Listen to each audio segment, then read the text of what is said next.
বন দপ্তরের অনুমতি নেই, হয়নি কোনো টেন্ডার।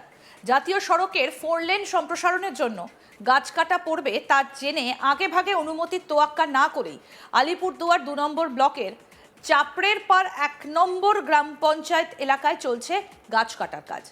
পাচার করা হচ্ছে দামি দামি গাছ, লক্ষ লক্ষ টাকায় তা হাত বদল হচ্ছে।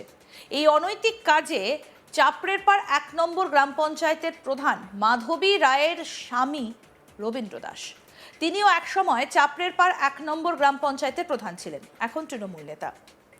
এই নিয়ে ক্ষুব্ধ গ্রামবাসীরা, যদিও শাসক দলের ভয়ে কোনো গ্রামবাসী মুখ খুলতে চাননি। এই ব্যাপারে অভিযুক্ত প্রাক্তন প্রধান রবীন্দ্র দাস বলছেন, অভিযোগের কোনো ব্যাপার নেই, এগুলো সবই জাতীয় সড়ক কর্তৃপক্ষের 4 লেন হবে। এমার্জেন্সির ভিত্তিতে গ্রাম পঞ্চায়েত বন দপ্তরকে চিঠি করেছে, অকশন হবে, অনুমতি নিয়ে কাজ করা হচ্ছে। কি বলছেন অভিযুক্ত তৃণমূল নেতা রবীন্দ্র দাস, শুনবো। টোটালটাই এনএসির মানে 4 লেন যাবে এবং কাজটা খুব ডিলে হচ্ছে।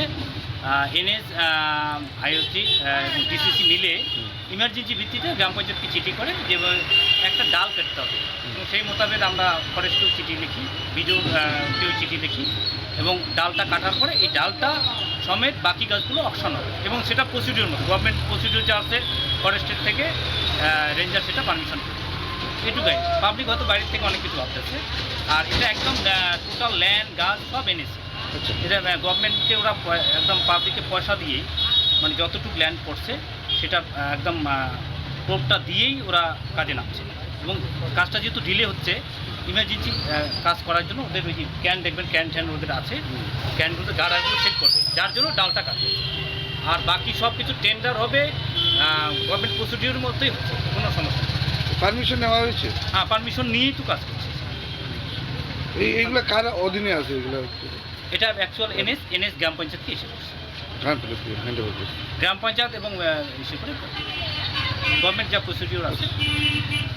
এ নিয়ে ক্ষুব্ধ স্থানীয় কংগ্রেস নেতা রঞ্জন রায়, তিনি বলেন, সবকিছু সুনির্দিষ্ট নিয়ম রয়েছে, চেয়ারকে কাজে লাগিয়ে এসব করে যাচ্ছেন প্রধানের স্বামী। চেয়ারের মর্যাদা থাকছে না, কোনো প্রোটোকল মানা হচ্ছে না, শাসক দলকে জবাব দিতে হবে। এরকম অরাজকতা চলতে পারে না। সাংসদ এবং বিধায়কদের এ নিয়ে কোনো দায়িত্ব নেই, প্রশ্ন তুলছেন তিনি। কি বলছেন কংগ্রেস নেতা রঞ্জন রায়, শুনবো। বহু চাপড়পাড়ার সাধারণ মানুষ গতকালকে থেকে আমাকে ফোন করে যাচ্ছিল যে এরকম কোনো রকম আইন কানুন না মেনেই প্রধানের হাজব্যান্ড ওই 4 লেনকে সামনে রেখে গাছগুলা কেটে পাচার করে দিচ্ছে। ন্যাচারালি তার পরিপ্রেক্ষিতে আমি গ্রাম পঞ্চায়েতের অ্যাসিস্ট্যান্ট এক্সিকিউটিভকে ফোন করলাম যে অঞ্চলে তো গ্রাম পঞ্চায়েতে কোনো মিটিং হয়নি, তাহলে এই গাছ কাটা পারমিশন কে দিল? তখন অ্যাসিস্ট্যান্ট এক্সিকিউটিভ উনি বললেন যে না, এই ধরনের কোনো পারমিশন দেওয়া হয়নি, বা আমরা অফিস কিছু জানি না। তাহলে আমাদের প্রশ্ন যে একটা ডেভেলপমেন্টকে কেন্দ্র করে যদি গাছ কাটা হয়, তার তো একটা সুনির্দিষ্ট নিয়ম আছে। এর আগে যখন শোভাগঞ্জে ওভারব্রিজ তৈরি হয়, তখন আমি নিজে দায়িত্বে ছিলাম, তখন আমরা ফরেস্টকে চিঠি করেছিলাম, ফরেস্ট এসে সমস্ত গাছ কাউন্টিং করেছিল, লেন্থ অ্যান্ড ব্রেথ মেপেছিল, প্রত্যেকটা গাছে নাম্বার করেছিল, তার উপরে ওরা এনওসি দিয়েছিল। আমরা গ্রাম পঞ্চায়েতে টেন্ডার করেছিলাম, সেই গাছ টেন্ডারের পরিপ্রেক্ষিতে সেই গাছ বিক্রি হয়েছে, এবং তার পয়সা গভর্নমেন্ট ফান্ডে জমা হয়েছে, আর একটা টাকা নির্দিষ্ট যে নিয়ম আছে সরকারি, ফরেস্ট কিন্তু পেয়েছে।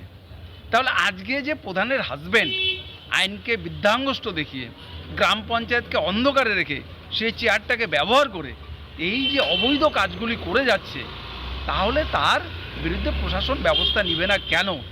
এই অরাজকতা চাপড়পাড় 1-এ কোনো দিন ছিল না, আজকে কেন হচ্ছে? এই জবাব শাসক দলে যারা আছে তাদেরকে দিতে হবে। পক্ষান্তরে তাদের প্রশ্রয়ই এই ধরনের কাজ, এই অবৈধ কাজগুলি চলছে। তাই আমি প্রশাসনের দৃষ্টি আকর্ষণ করতে চাই, এই ব্যাপারগুলো দেখুন। এই অরাজকতা চলতে পারে না। আমাদের আলিপুরদুয়ার জেলাতে স্পেশালি এই কাজগুলো হয় না, কম হয়, সেইখানে আজকে এরা আমদানি করছে বিভিন্ন জায়গা থেকে এই ধরনের নোংরা মানসিকতা। আমি আবারও রিকোয়েস্ট করব, যারা বিধায়ক আছে, যারা এখানে রাজ্যসভার সাংসদ আছে, তিনি নিজেও জেলা সভাপতিও বটে, তাদের কি কোনো দায়িত্ব নেই একটা প্রধানকে নিয়ন্ত্রণ করার? তাদের কথা কি প্রধান শুনছে না? সাধারণ মানুষ, একদম তৃণমূলের যারা সাধারণ কর্মী, তারা অবধি আমাকে ফোন করেছে, দাদা এই ব্যাপারটার একটা প্রতিবাদ হওয়া উচিত। তাহলে তারা কি দেখতে পাচ্ছে না? তারা কানে শুনতে পাচ্ছে না? তার দলের একটা প্রধান সেই চেয়ারটাকে ব্যবহার করে তার হাজব্যান্ড যা খুশি তাই করবে, তার বিরুদ্ধে কোনো আইনি পদক্ষেপ নেওয়া যাবে না। আমরা দৃঢ়ভাবে বলতে চাই যে দরকার পড়লে আমরা এরপরে কংগ্রেসের পক্ষ থেকে বৃহত্তর আন্দোলনে যাব চাপরপাড় ওয়ানে। দাদা কি মনে হয় শুনেছি একদম আপনি মানে সত্যি একটা অবক্ষয়, বহুকাল আমি গ্রামীণ রাজনীতির সাথে যুক্ত, আমি এত অবক্ষয় দেখিনি। এই যে লুম্ফেনরা যে ক্ষমতায় এসছে এবং তারা যে চেয়ার হোল্ড করে, এই চেয়ারের যে একটা নির্দিষ্ট মর্যাদা আছে, এই চেয়ারের যে একটা গাম্ভীর্য আছে, সেটাই বোঝে না এরা। কোনো ল অ্যান্ড অর্ডার বোঝে না, মানে না, যা খুশি তাই করে এরা। একটা প্রধান মানে একটা অ্যাডমিনিস্ট্রেটর, আজকে তার তো একটা নির্দিষ্ট প্রোটোকল আছে, সেই নিয়ম তো তার পালন করা উচিত। চাপরপাড় ওয়ানের প্রধান মানে হচ্ছে ওই অঞ্চলের মহানাগরিক, তার কি কোনো দায়িত্ব নেই? তার আইন মানার কোনো মানসিকতা নেই? সে তাকে দেখে ওই এলাকার মানুষ অনুকরণ করবে, চলবে? কাকে দেখে চলবে, কার কাছে শিখবে? এই জিনিস চলতে পারে না। সত্যি চূড়ান্ত অবক্ষয়ের একটা জায়গায় এসে আমরা দাঁড়িয়েছি। আন্দোলন নামবেন? অবশ্যই আমরা আন্দোলনে নামবো যদি ব্যবস্থা নেওয়া না হয়। বন দপ্তরের অনুমতি নেই, হয়নি কোনো টেন্ডার। জাতীয় সড়কের 4 লেন সম্প্রসারণের জন্য গাছ কাটা পড়বে তা জেনে আগেভাগে অনুমতির তোয়াক্কা না করে আলিপুরদুয়ার 2 নম্বর ব্লকের চাপড়ের পাড় 1 নম্বর গ্রাম পঞ্চায়েত এলাকায় চলছে গাছ কাটার কাজ। পাচার করা হচ্ছে দামি দামি গাছ, লক্ষ লক্ষ টাকায় তা হাতবদল হচ্ছে।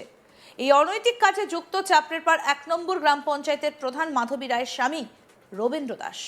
তিনিও একসময় চাপড়ের পাড় 1 নম্বর গ্রাম পঞ্চায়েতের প্রধান ছিলেন, এখন তৃণমূল নেতা। জানিয়ে ক্ষুব্ধ গ্রামবাসী, যদিও শাসক দলের ভয়ে কোনো গ্রামবাসী মুখ খুলতে চাচ্ছেন না।